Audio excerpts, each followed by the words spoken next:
කිරිදෙන අම්මලාට ඇයි නිතරම බඩගිනි එන්නේ? අද අපි මේ මාතෘකාව ගැන කතා කරමු. මෙහිදී වෙන්නේ කිරිදෙන අම්මලාට නිතරම බඩගිනි එන එක සාමාන්‍ය දෙයක්. ඒ වගේම මේ මව්කිරි නිෂ්පාදනය කිරීම සඳහා වැය වෙන අපේ ශරීරයෙන් විශාල ශක්තියක් වැය වෙනවා. ඒ වගේම මේ වැය වෙන ශක්තියත් එක්කම මේ සඳහා ප්‍රධාන හේතුන් කිහිපයක් තියෙනවා. අද අපි ඒ ගැන කතා කරමු. මෙහිදී වැඩිපුර කැලරි ප්‍රමාණයක් අවශ්‍ය වෙනවා. මව්කිරි දීමේදී මව්කිරි නිෂ්පාදනය කිරීමේදී ශරීරයට අමතර කැලරි 400ක් 500ක් වගේ අවශ්‍ය වෙනවා. මේ හරියට දිනකට සතපුම් ගානක් දීවා හා සමාන වෙහෙසකාරී කාර්යයක් වෙනවා. මේ වැයවන අහිමිවන ශරීරයට අහිමිවන මේ ශක්තිය තමයි නැවත ලබා ගැනීමට නිතර බඩගිනි ඒ වගේම හෝමෝන වෙනස්කම්. මව්කිරි දීමේදී ශරීරයේ ශ්‍රාවය වන හෝමෝන්ස් නිසා ආහාර රුචිය වැඩි වෙනවා. මේදී බඩගිනි වැඩි වෙන්න පුළුවන්. ඒ වගේම ශරීරයේ පෝෂක පදාර්ථ ගිලිහී යාම නිසා ඔබ ලබා ගන්න ආහාරවල ඇති පෝෂක පදාර්ථ ප්‍රෝටීන්, විටමින්, ಖನಿಜ ලවණ වගේ පෝෂක පදාර්ථ කිරි හරහා දරුවාට යන නිසා ඔබේ ශරීරයේ පෝෂණ මට්ටම පවත්වා ගැනීමට මොළයෙන් සංඥා කරනවා නිතරම ආහාර ඉල්ලලා. මේ නිසා ඔබට නිතරම බඩගිනි එන්න පුළුවන්. නිදිවැරීම හා මහන්සිය ළඟදී උපන් දරුවෙක් බලා ගන්නකොට සාමාන්‍යයෙන් නිින්ද අඩුයි. මෙහිදී වෙන්නේ නිින්ද අඩුවීම නිසා බඩගින්න පාලනය කරන හෝමෝන් වල අන්බැලන්ස් එකක් වෙනවා. එහිදී වැඩිපුර බඩගින්න දැනෙන්න පටන් ගන්නවා. පිපාසය බඩගින්නක් ලෙස දැනීම. මේ කිරිදෙනකොට සාමාන්‍යයෙන් ශරීරයෙන් ජලය විශාල ප්‍රමාණයක් ඉවත් වෙනවා. ශරීරයේ විචලනය දැනෙන විට ශරීරයට විචලනය දැනෙන විට මොළයට ඒ වැටෙන්නේ බඩගින්නක් ලෙස විය හැකියි. මේ නිසා අපිට බඩගින්නක් අපිට යම් දෙයක් කන්න ඕනි කියන එක දැනෙන්න පුළුවන්.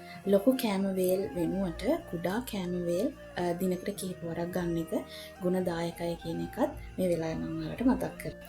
ඒ වගේම ප්‍රෝටීන් සහ තන්තු බහුල ආහාර ගන්න. මෙහිදී වෙන්නේ බිත්තර මේ තන්තු ප්‍රෝටීන් බහුල ආහාර වෙන්නේ බිත්තර, කුකුල් මස්, මාළු, පරිප්පු, කඩල, මුං ඇට, පලා, කොළ පැහැති පලා වර්ග ආහාරයට ගත්තාම මේන් වෙන්නේ බඩ පිරි පවතින කාලය වැඩි වෙනවා. ඒ නිසා අපට බඩගිනි එන ප්‍රමාණය අඩු වෙනවා. ඒ වගේම ගුණදායක කෙටි ආහාර මම ඉහත සඳහන් කරා වගේ ගුණදායක කෙටි ආහාර ගැනීම ඉතාමත් වැදගත් වෙනවා. මෙහිදී බඩගිනි වුණාම බිස්කට් එකක්, පැණි රස මොනවා හරි කනවට වැඩිය රට කජු ආමන් වැනි ඇට වර්ගයක් හෝ පළතුරු වර්ග මොනවා හරි ඒ දෙයක් වුණත් ඔබට ආහාරයක් ලෙස ගන්න පුළුවන්. තවත් විශේෂ කාරණාවක් තමයි ජලය හොඳින් පානය කරන්න. බඩගිනි අපට මව්කිරි දෙනකොට මේ ඉවත් වෙන ජලය වෙනුවට අපි ආපහු ආහාර දාගත්තොත් අපේ තරබාරුකම උනත් වැඩි වෙනවා. ඒ නිසා අපි කරන්න ඕනේ ජලය නිතරම වැඩි ප්‍රමාණයක් පානය කරන්න ඕනේ. මව්කිරි වලින් අපේ ශරීරයෙන් ඉවත්ව යන ජලය අපි නැවත ලබා ගන්න ඕනේ. මෙහිදී කිරි දීමට පෙර වතුර වීදුරුවක් සහ කිරි දී අවසන් වෙලත් වතුර වීදුරුවක් පානය කිරීමෙන් ඔබේ අහිමි වෙලා යන ජලය ශරීරයට නැවතත් ලැබෙනවා. අවසාන වශයෙන් මතක තබාගත යුතුම කාරණාවක් මම මෙහි සඳහන් කරන්න කැමතියි. මේ කාලේදී බඩගිනි දැනෙන එක ගැන බය වෙන්න දෙයක් නෑ. කෑම පාලනය කරන්න යන්න එපා. ඔබේ ශරීරයට සහ දරුවාට මේ වෙලාවේ අවශ්‍ය වෙන්නේ නිසි පෝෂණය. ඒ නිසා මේ ආහාර වේල් ගැනත් මේ කලින් දැක්වුවා වූ මේ සියලු දේ ගැනත් අවධානය යොමු කරලා ඔයාගේ කෑම වේල කොහොමද ඔයා ලබා ගන්න ඕනි කියන එක ඔයා කල්පනා කරලා මේ වෙලාවේදී ආහාර පාලනයකට නොයා මේ වෙලාවේදී අවශ්‍ය වෙන්නේ ඔයාගේ දරුවට අවශ්‍ය පෝෂණය ඒ පෝෂණය ලබා දීලා මවත් සතුටින් ඉන්න කියලා මම මතක් කරනවා.